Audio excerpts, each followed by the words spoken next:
నాతో మాట్లాడుమయ్యా,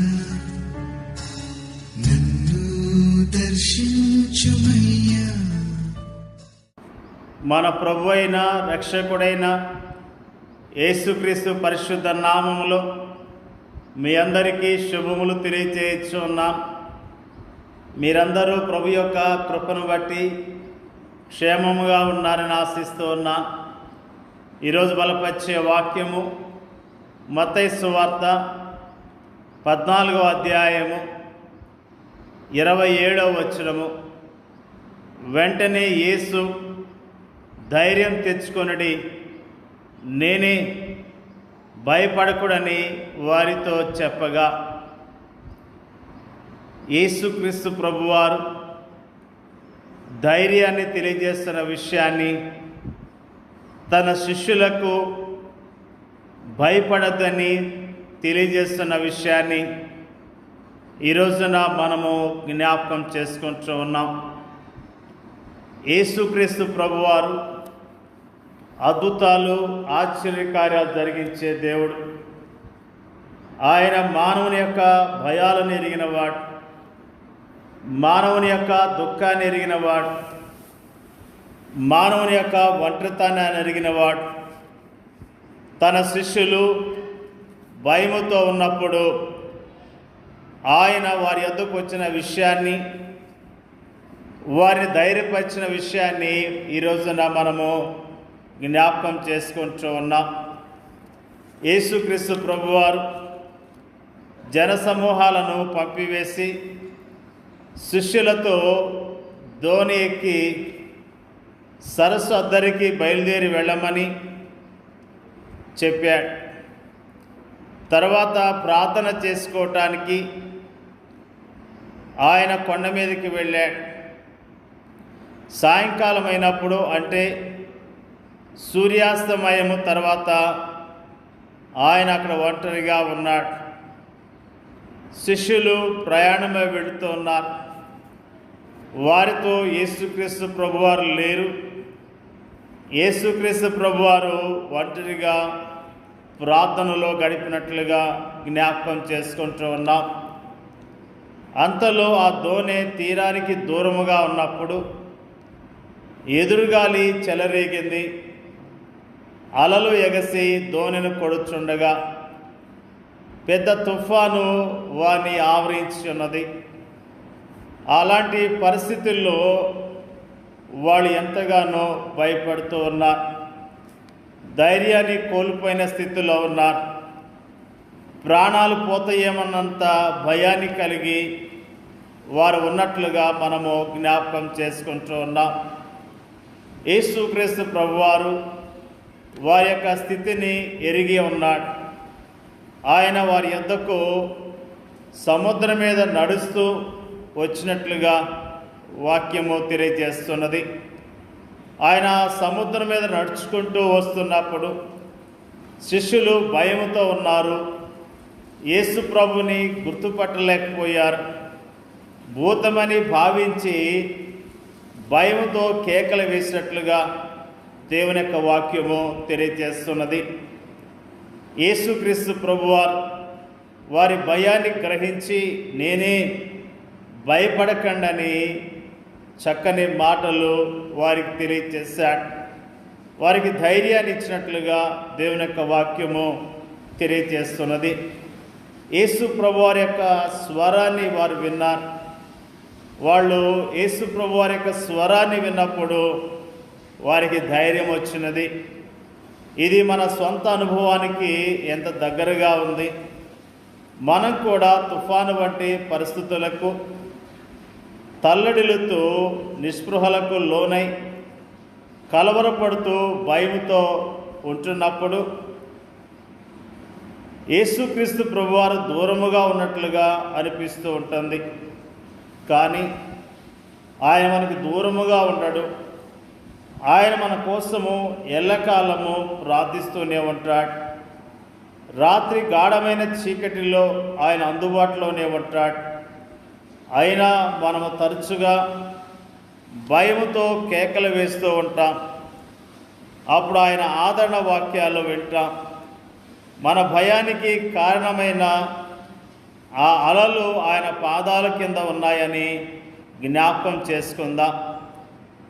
వారికి బాగా తెలిసిన, వారిని ప్రేమించిన ఆ స్వరాన్ని పేతురు విన్నాడు. అతనిలోని ప్రేమ, ఆసక్తి పొంగి పొర్లింది.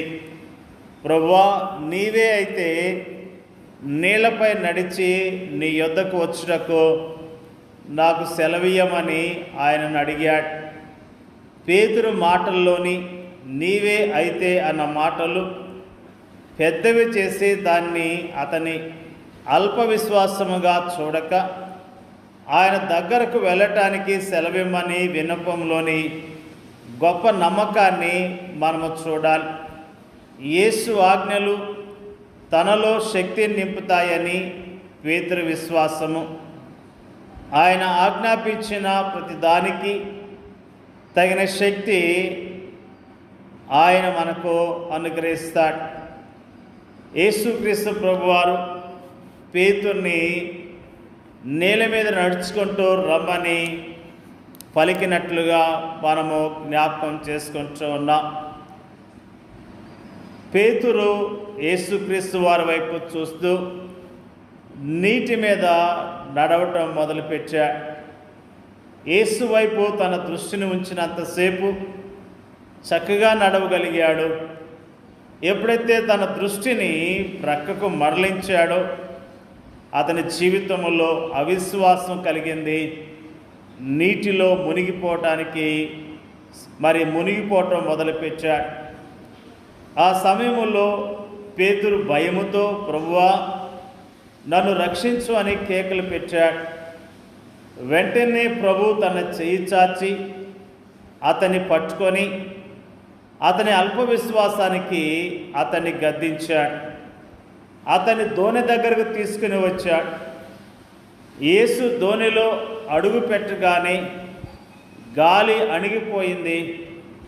శిష్యులు ఆయనతో నీవు నిజముగా దేవుని కుమారుడు అని చెప్పటంతో ఆ దోణిలో ఒక ఆరాధనా సమావేశం జరిగినట్లయింది. నిజముగా యేసుక్రీస్తు ప్రభువారు మనకి దూరముగా ఉన్నాడని చాలాసార్లు భయపడుతూ ఉంటాం. యేసు ప్రభువారిని మన జీవితాల్లో ఎప్పుడైతే చేర్చుకుంటామో, ఎప్పుడైతే ఆయనందు స్థిరమైన విశ్వాసం ఉంచుతామో మన జీవితంలో ఉన్న తుఫానులు వెళ్ళిపోయి నెమ్మదిని ఆయన కలిగిస్తాడు, సమాధానాన్ని కలిగిస్తాడు, ఆదరణ ఇస్తాడు. ప్రియ సహోదరి సహోదరుడా, నువ్వు తుఫానులో చిక్కబడి ఉన్నావేమో, నన్ను ఎవరు విడిపించేవారు లేరని బాధపడుతున్నావేమో, ఈరోజే యేసు ప్రభు యొద్దకు రా. ఆయన్ని జీవితంలో చేర్చుకో. ఆయనందు విశ్వాసం ఉంచుము.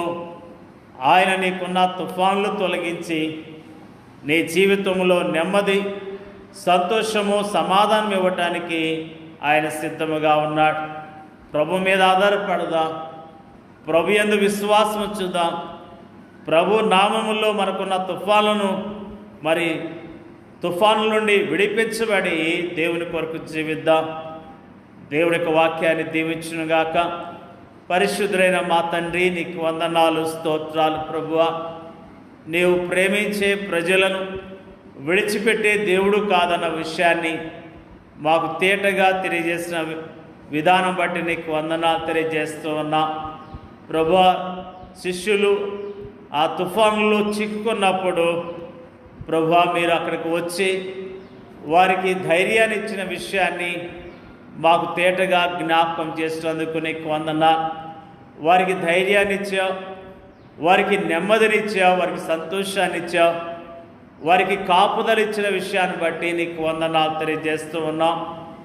మా జీవితాల్లో కూడా నీ వైపు చూస్తూ విశ్వాసంతో చక్కగా నడవటానికి కావలసిన శక్తిని, బలాన్ని మాకు దయచేయండి అయ్యా. ప్రార్థన చేయించున్నా.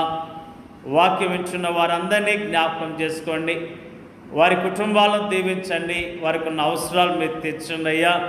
ప్రార్థన చేయించున్నా. రకరకాల తుఫాన్లు చిక్కుకొని అయ్యా పడి ఉన్న బిడ్డలు మీరు జ్ఞాపకం చేసుకోండి అయ్యా. ఆ తుఫాన్ నుంచి వారిని విడిపించి వారిని ప్రభువా బలపరచండి అయ్యా. వారిని ఆదరించమని ప్రార్థన చేయించున్నాం. మా దేశంలో ఉన్న క్రైస్తవులను జ్ఞాపకం చేసుకోండి, ఒక్కొక్కరిని బలపరచండి, ధైర్యపరచండి. నీ కొరకు యోగ్యంగా బ్రతకడానికి మీరే సహాయం చేయండి అయ్యా. నీకు వందనాలు తెలియజేస్తున్నాం. మాకు ఇచ్చిన చక్కని వాక్యాన్ని బట్టి వందనాలు తెలియజేస్తూ మా ప్రార్థన అంగీకరించమని యేసుక్రీస్తు నామములో అడిగి వేడుకొంచున్నాం తండ్రి. ఆమేన్.